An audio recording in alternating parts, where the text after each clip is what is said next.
বিসমিল্লাহির রহমানির রহিম। প্রিয় শিক্ষার্থীবৃন্দ, অনলাইন ক্লাসে স্বাগত জানাচ্ছি আমি তানভীরুজ্জামান রুবেল। শিক্ষার্থীবৃন্দ, আমরা কারক বিষয়ে আলোচনা করতে চাই। আজকের বাংলা ২য় পত্রের বিষয় সেটি হচ্ছে কারক। নবম-দশম শ্রেণীর শিক্ষার্থীদের জন্য এই কারক একটি গুরুত্বপূর্ণ অধ্যায়। এ কারণেই কারকটিকে কারকের যে পার্টটি আছে এটিকে আমরা কয়েকটি ভাগে আমি ভাগ করে নিয়েছি। প্রথমত আমি ১ নাম্বার ক্লাসে আলোচনা করেছিলাম। সেটি ছিল হচ্ছে কারক কাকে বলে, কারকের প্রকারভেদ এবং সেখানে বিভক্তি চেনার যে উপায়গুলো সেগুলো নিয়ে কথা বলেছি আমি।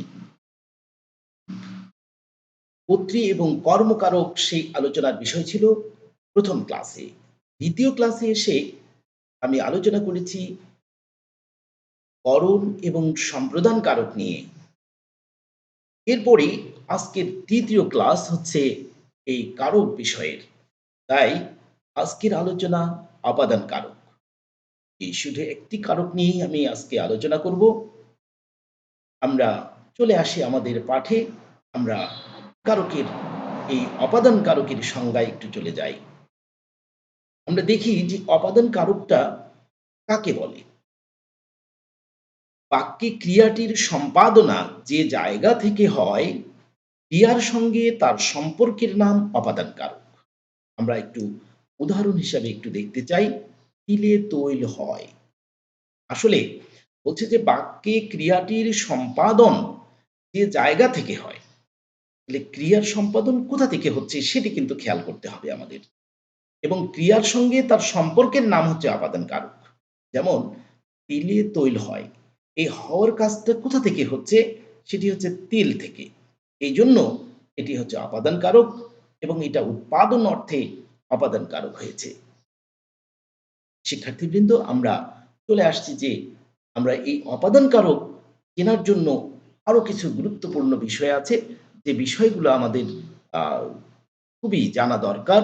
আমরা সে বিষয়গুলোর দিকে একটু যাই।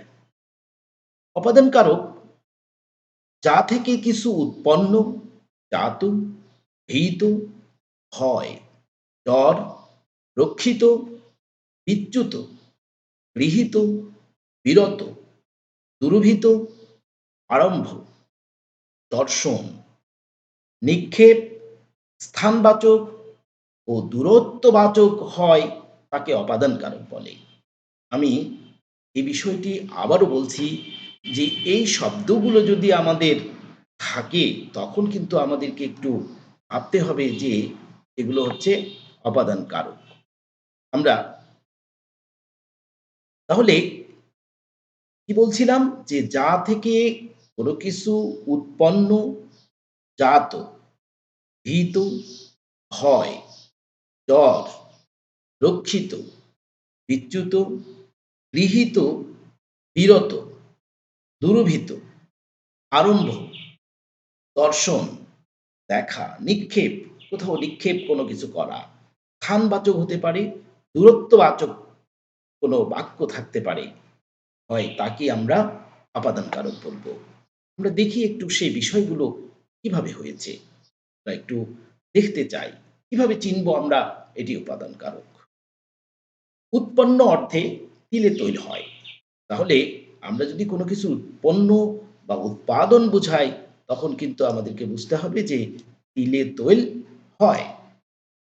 এটি কিন্তু উৎপাদন অর্থে হয়েছে। আচ্ছা, জাত, তার মানে এটাও কিছুটা উৎপন্ন অর্থে, তবে এটি হচ্ছে কোনো জায়গা থেকে কোনো কিছু হচ্ছে। যেমন জমি থেকে ফসল পাই আমরা। এটা জাত অর্থে জমি থেকে ফসল পাই। এই জমি থেকে হচ্ছে আপাদান কারক। আচ্ছা, আর হইতে থেকে চেয়ে হলেই তো আ আমরা জানি যে পঞ্চমী বিভক্তি, সে বিভক্তির বিষয়টি আমাদেরকে দেখতে হবে। আমরা চলে আসছি হচ্ছে ভিত অর্থে। এখানে বলছে এখানে ভূতের ভয় আছে। এখানে ভূতের ভয় আছে। তার মানে ভয় কথাটি যখন থাকবে, ভীত অর্থে বোঝাবে, তখন সেখানে আমরা সে আন্ডারলাইনটি কোথায় থাকলো, নিচে যে দাগ দেওয়া অথবা মোটা করে একটু লেখা কালো কালিতে লেখা যেটাই থাক না কেন সেই শব্দটার উপরে, তখন কিন্তু আমরা সহজেই এটি ধরে নিব যে এটি হচ্ছে অপাদান কারক। আমরা আরেকটি উদাহরণ দেখতে চাই ভয়ের। বাবাকে বড্ড ভয় পাই।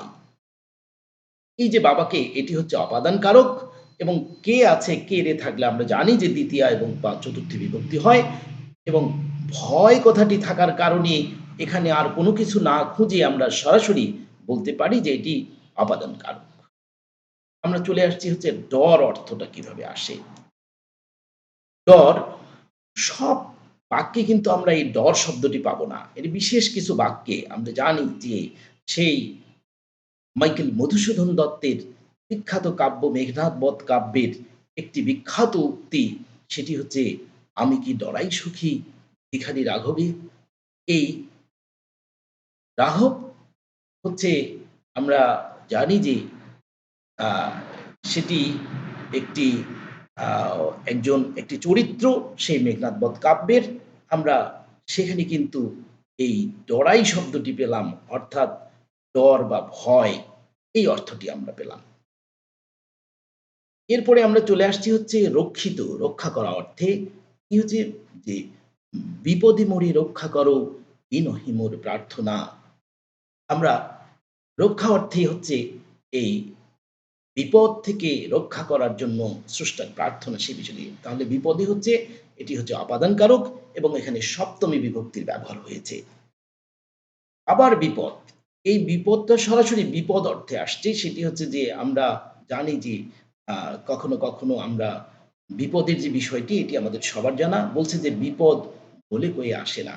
তার মানে মানুষের যখন কোনো কিছু বিপদ আসে তখন কিন্তু অনেক সময় আমরা জানতে পারি না। সেই কথাটি এখানে বোঝানো হয়েছে। তার মানে বিপদ এটি হচ্ছে আ অপাদান কারক এবং এখানে শূন্য বিভক্তির একটি প্রয়োগ হয়েছে। আমরা এর পরেরটা চলে আসি হচ্ছে বিচ্যুত অর্থে। তাহলে বিচ্যুত অর্থে কি? বিচ্যুত অর্থে হচ্ছে কোথাও থেকে আ ছেড়ে যাওয়া, পড়ে যাওয়া এরকম অর্থ বোঝাবে। সেটি হচ্ছে যেমন গাছ হতে পাতা পড়ে। তাহলে গাছ হতে পাতা পড়ে, তার মানে এটি বিচ্যুত হয়ে আসা, মানে গাছ থেকে এটি পড়ে যাওয়া। এই বিচ্যুত অর্থে হয়েছে গাছ হতে পাতা পড়ে। এটি অপাদান কারক এবং হতে থেকে চেয়ে যদি হয় তাহলে আমরা নিশ্চয়ই জানি যে পঞ্চমী বিভক্তির ব্যবহার হয়েছে। মেঘ হতে বৃষ্টি হয়, এখানেও তাই বিচ্যুত হয়ে আসছে এবং হতে থাকার কারণে এটিও পঞ্চমী বিভক্তির ব্যবহার হয়েছে। তার মানে এটি গেল বিচ্যুত অর্থে। এবারে আমরা আসছি গৃহীত অর্থে। আমরা কিভাবে গ্রহণ করি, কিভাবে একটা জিনিস আমরা তৈরি করে নিই আরেকটা জিনিস থেকে। তার মানে দুধ থেকে দই হয়। তাহলে একটি থেকে আরেকটি কোনো কিছু গ্রহণ করার অর্থে সেটি হচ্ছে দুধ থেকে দই হয়। এই উদাহরণটি তাহলে হইতে থেকে চেয়ে এখানেও আমরা পঞ্চমী বিভক্তির ব্যবহার করেছি এবং এটি অপাদান কারক। এবারে আসছি বিরত অর্থে। তার মানে কোনো কিছু থেকে আ নিজেকে আ নিজেকে আড়াল করে রাখা, নিজেকে সেখান থেকে সরিয়ে রাখা, এটি হচ্ছে বিরত অর্থে। যেমন পাপে বিরত হও। আমরা সবাই জানি পাপ এবং পুণ্য দুটি বিষয় এবং সেখান থেকে যদি আমরা নিজেকে একটু আলাদা করে রাখতে পারি, সেটি হচ্ছে যে বিরত। পাপে বিরত হও, এখানে পাপে হচ্ছে অপাদান কারক এবং এ বিভক্তির প্রয়োগ হওয়ার কারণে এটি হচ্ছে সপ্তমী বিভক্তি। তার মানে অপাদানে সপ্তমী বিভক্তির ব্যবহার হয়েছে। এবারে আসছি দুরভিত অর্থে। দেশ হতে অভাব চলে গেল। ঠিক আছে? অথবা অভাব চলে গেছে। এখন দেশ হতে অভাব চলে গেছে তার মানে কি? আমাদের দেশ থেকে অথবা পৃথিবী থেকে অভাব দূর হয়ে গেছে। তার মানে দুরভিত অর্থে এটি হচ্ছে, আমরা দেখতে পাচ্ছি যে এটি অপাদান কারক এবং এখানেও হতে থেকে থাকার কারণেই এটি হচ্ছে পঞ্চমী বিভক্তির ব্যবহার হয়েছে। স্থান ত্যাগ, যেমন গাড়ি স্টেশন ছাড়ে বা স্টেশন ছাড়লো, আমরা যেটি বলি না কেন স্থান ত্যাগ অর্থে এটি হচ্ছে অপাদান কারক এবং এটি হচ্ছে স্টেশন, এটি হচ্ছে শূন্য বিভক্তির প্রয়োগ হয়েছে। এখানে আ এ পঞ্চমী অথবা হতে থেকে চেয়ে দ্বারা দিয়ে কর্তৃক কোনটি যেহেতু নেই, সেজন্য এটি শূন্য বিভক্তির প্রয়োগ হয়েছে। আমরা এরপরে চলে আসছি আরো কিছু বিষয় আছে সেটি হচ্ছে আরম্ভ। কোন কিছু শুরু হওয়া। যেমন সোমবার থেকে পরীক্ষা শুরু। তার মানে এখানে কিন্তু একটি সময় ধরে দেওয়া হয়েছে এবং সেখানে আরম্ভ অর্থে আ এটি অপাদানকারক এবং এখানেও পঞ্চমী বিভক্তির ব্যবহার হয়েছে। দর্শন দেখা অর্থে আমরা কোথাও থেকে কোনো কিছু যদি দেখি সেটি কিন্তু অপাদানকারক বোঝাবে। দর্শন অর্থে যদি হয় সেটি অপাদানকারক অবশ্যই হবে। ঠিক যেমন পাহাড় হতে সমুদ্র দেখা যায়। তাহলে পাহাড় হতে সমুদ্র দেখা যায়, ছাদ হতে নদী দেখা যায়। এই বিষয়গুলো কিন্তু দর্শন অর্থে এবং সেটি কিন্তু অপাদানকারক এবং হতে থেকে চেয়ে থাকার কারণেই এটি হচ্ছে পঞ্চমী বিভক্তির ব্যবহার হয়েছে। আমরা চলে আসছি হচ্ছে আলোচনায় এবারে আমি আলোচনা করছি সেটি হচ্ছে যে নিক্ষেপ অর্থে। এখন আমরা এতক্ষণ দেখলাম হচ্ছে যে আ দর্শন অর্থে, এবারে নিক্ষেপ অর্থে আমি বলব যে বিমান থেকে বোমা ফেলানো হলো। আমরা জানি যে কিছু বোমারু বিমান আছে, সেই বিমানগুলো থেকে বোমা নিক্ষেপ করা হয়। সেই অর্থে এটা নিক্ষেপ অর্থে এখানে অপাদানকারক এবং এখানে অন্য কোনো বিভক্তি না থাকার কারণে এটি হচ্ছে শূন্য বিভক্তি বা হচ্ছে যে প্রথমা বিভক্তি যেটাকে আমরা বলি, সেই প্রথমা বিভক্তির ব্যবহার হয়েছে এবং এটি নিশ্চিত যে এটি অপাদানকারক। এবার এসছি স্থানবাচক। স্থানবাচক হিসাবেও অনেক সময় এটি অপাদানকারক হয়।